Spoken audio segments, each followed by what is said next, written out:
মায়ের এই অপমানের বদলা এবার কুসুমের উপর থেকে সুদে আসলে আদায় করে নেওয়ার প্রতিজ্ঞা করলো আয়ুষ। হ্যাঁ বন্ধুরা, ভিডিওতে লাইক দিয়ে দেখতে থাকুন। যে মুহূর্তে কিনা ইন্দ্রাণী গাঙ্গুলি ঈশানকে শেষবারের মতন জিজ্ঞেস করে বলতে থাকে যে ঈশান, মা হয়ে আমি শেষবারের মতন তোমাকে একটা প্রশ্ন করছি, তুমি কি কোনো মতেই চাও না যে দেবলীনার সঙ্গে তোমার আজকে এঙ্গেজমেন্টটা হোক? অন্যদিকে ঈশান বলতে থাকে যে না, আর কতবার বলতে হবে আমাকে কথাটা বলো তো।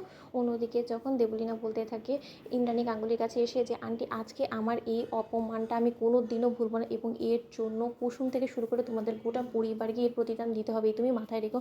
অন্যদিকে যখন ইন্দ্রাণী গাঙ্গুলি দেবলীনাকে শান্ত করে বলতে থাকে যে দেবলীনা দেখো, আমারই আসলে ভুল হয়ে গিয়েছে, সত্যি তো আমি মা হিসেবে এতটাই ব্যর্থ যে আমি আমার ছেলের মনটা বুঝে উঠতে পারিনি, আমার ছেলের মনের কথাটা আমার আসলে বোঝা উচিত ছিল এবং সেই সব কিছু না করে আমি তাড়াহুড়া করে তোমার এবং ঈশানের বিয়েটা ফিক্স করে ফেলি এবং তাতেই এই বিপত্তিটা ঘটে। এবং আজকে যে ঈশান এরকম করে সকলের সামনে তোমাকে এরকম করে অপমান করবে এবং তোমার উপর প্রতিশোধ নেওয়ার জন্য ও যে এরকম জঘন্য একটা কাজ করবে, সেটা আমার বোঝা হয়নি। আসলে আমি সেটা যদি বুঝতে পারতাম তাহলে তো কোনোদিনও এই পরিস্থিতিটা আমাদের সামনে এসে দাঁড়াতো না। কিন্তু তার সত্ত্বেও সব কিছু দেখে তো এটাই বোঝা যাচ্ছে যে সব কিছুর মূলে আসলে দোষী আমি তোমার অপরাধী দেবলীনা। এর জন্য তুমি আমাকে যে শাস্তি দেবে সেই সকল শাস্তি আমি মাথা পেতে নিতে রাজি আছি।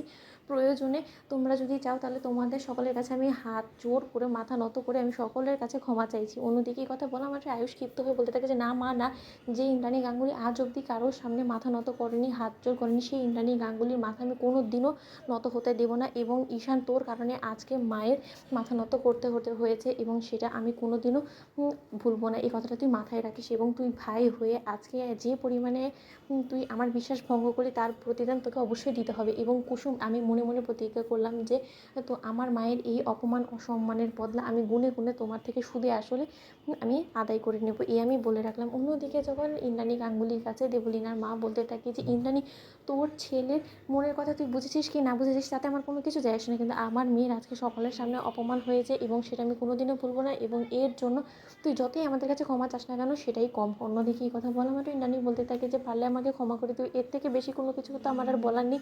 অন্যদিকে যখন দেবলীনা বলতে থাকে যে না আন্টি না, তুমি কেন ক্ষমা চাইছো বলো তো?